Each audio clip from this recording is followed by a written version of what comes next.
मेरठ का एक खौफनाक हत्याकांड, प्यार, धोखा और अंधविश्वास की सच्ची कहानी।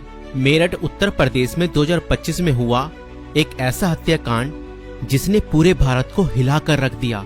ये कहानी प्रेम, विश्वासघात और अंधविश्वास के खतरनाक जाल में फंसे कुछ लोगों की है, जिसने एक निर्दोष व्यक्ति की जान ले ली। इस केस में प्रेमिका ने अपने प्रेमी के साथ मिलकर अपने पति को मौत के घाट उतार दिया और उसके शव को 15 टुकड़ों में काटकर एक ड्रम में भर दिया और उसके अंदर सीमेंट डाल दिया। मगर चलिए इस कहानी को शुरुआत से देखते हैं। 2016 में मेरठ निवासी सौरभ राजपूत की मुलाकात मुस्कान रस्तोगी से हुई। दोनों के बीच प्रेम हुआ और कुछ सालों बाद उन्होंने शादी कर ली। लेकिन यह शादी सौरभ के परिवार को पसंद नहीं आई, क्योंकि मुस्कान एक अलग जाति से थी। इसके बावजूद दोनों ने अपने रिश्ते को मजबूत बनाए रखा। सौरभ मर्चेंट नेवी में जॉब करते थे और लंदन में पोस्टेड थे। शादी के कुछ समय बाद सौरभ लंदन चले गए, जबकि मुस्कान अपनी बेटी के साथ मेरठ में रहने लगी। इस दौरान उनकी जिंदगी में एक तीसरा व्यक्ति साहिल शुक्ला आया, जो मुस्कान को पहले से ही जानता था। सौरभ के लंदन में रहने के कारण मुस्कान की नजदीकियां साहिल से बढ़ने लगी। साहिल, जो पहले से ही मुस्कान को पसंद करता था, अब खुलकर उसके साथ वक्त बिताने लगा। मुस्कान ने उसे यह यकीन दिला दिया कि वह अपने पति के साथ खुश नहीं है और वह साहिल से सच्चा प्यार करती है। साहिल शुक्ला अंधविश्वासी प्रवृत्ति का था और आत्माओं, तंत्र मंत्र जैसी चीजों में विश्वास करता था। मुस्कान ने इस बात का फायदा उठाते हुए उसके लिए स्नैपचैट पर एक फर्जी अकाउंट बनाया, जिससे वह साहिल शुक्ला की मरी हुई मां के नाम से चैट करती थी।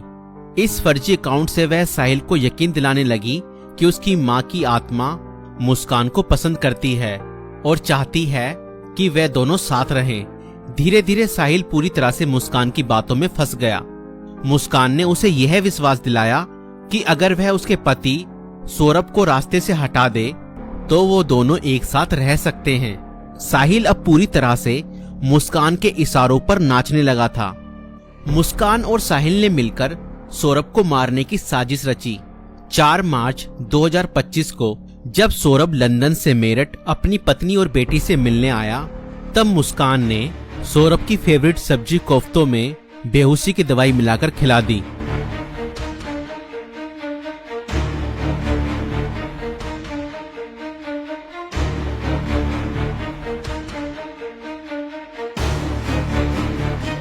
और जब सौरभ बेहोशी की हालत में बिस्तर पर पड़ा था, तब मुस्कान ने अपने दोस्त साहिल को बुला लिया और रसोई में जाकर वो बड़ा और धारदार चाकू ले आई, जो मुस्कान और साहिल ने पहले से ही प्लानिंग करके खरीदे हुए थे।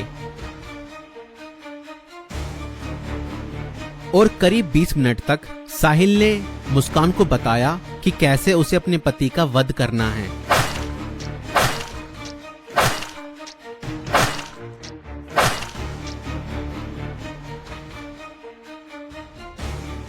और फिर उसके बाद मुस्कान और साहिल ने सोते हुए सौरभ पर हमला किया और उसके हृदय पर 3 बार वार किए।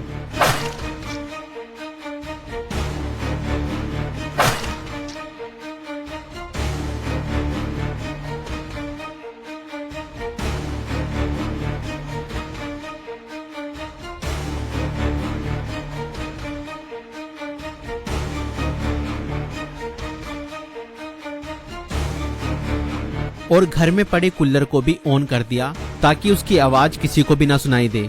जब उन्होंने सौरभ को खत्म कर दिया, उसके बाद वह उसकी बॉडी को बाथरूम में ले गए।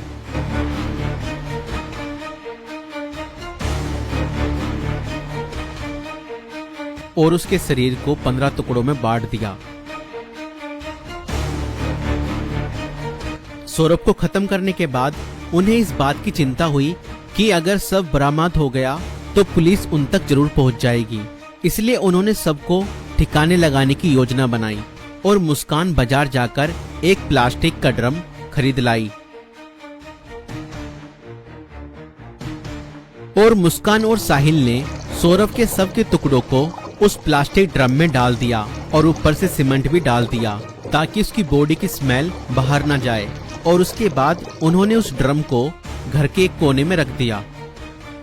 इसके बाद मुस्कान और साहिल ने सौरभ के मोबाइल फोन से उसके सोशल मीडिया अकाउंट को एक्टिव रखा। उन्होंने सौरभ के अकाउंट से हिमाचल प्रदेश की शिमला की तस्वीरें और स्टोरीज पोस्ट की ताकि लोगों को लगे कि वह घूमने गया है। उन्होंने उसकी फैमिली और दोस्तों को यह यकीन दिलाने की कोशिश की कि सौरभ जिंदा है और बाहर यात्रा कर रहा है। इस दौरान मुस्कान और साहिल खुद भी शिमला घूमने चले गए ताकि अगर कोई लोकेशन ट्रैक करे तो किसी को शक ना हो। लेकिन किसी भी अपराधी की तरह वह भी ज्यादा समय तक बच नहीं पाए। सौरभ के परिवार ने जब उससे संपर्क करने की कोशिश की और कोई जवाब नहीं मिला तो उन्हें शक हुआ। परिवार ने मेरठ पुलिस में गुमशुदा की रिपोर्ट दर्ज कराई।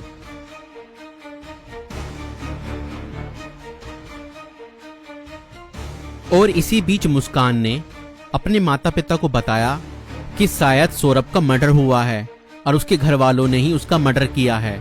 मगर मुस्कान के पिता ने कहा, नहीं बेटा, किसी के भी घर वाले कितना ही नाराज हो जाएं तो भी ऐसा कदम अपने बेटे के लिए नहीं उठा सकते। बेटा मुझे सच सच बताओ, सौरभ कहाँ है? मुझे सच्चाई बताओ, मैं किसी से कुछ नहीं कहूँगा।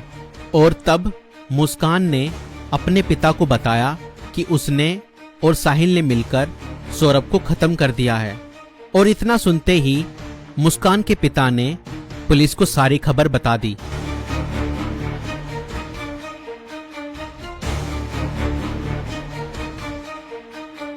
और पुलिस ने तुरंत मुस्कान और साहिल को गिरफ्तार किया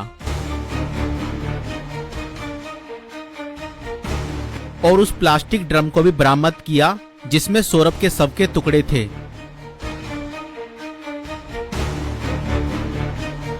उस प्लास्टिक ड्रम को काटा गया और सौरभ के शरीर के टुकड़ों को बरामद किया गया। इस खौफनाक हत्या मिस्ट्री का अंत पुलिस द्वारा हत्यारों की गिरफ्तारी के साथ हुआ। पुलिस ने मुस्कान और साहिल को गिरफ्तार कर लिया।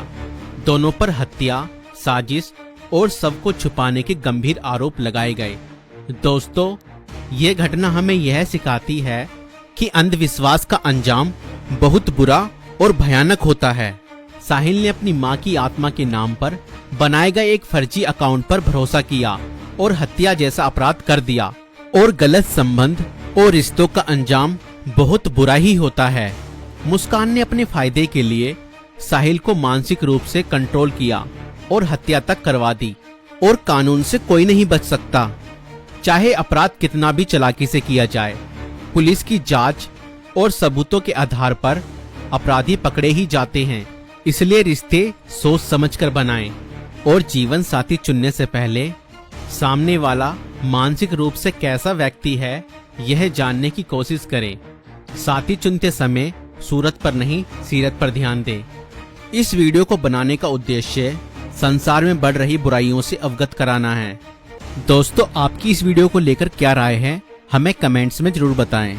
और ऐसी और वीडियो देखने के लिए हमारे YouTube चैनल को सब्सक्राइब जरूर करें। तो दोस्तों, इससे आपको क्या सीख मिला, अपना राय कमेंट में ज़रूर बताएं कि आपको इस कहानी से जो सीख मिला, और कमेंट में पूरा डिटेल में बताएं दोस्तों, ताकि आप भी सचेत रहें और अपने फैमिली वालों को भी सचेत करें।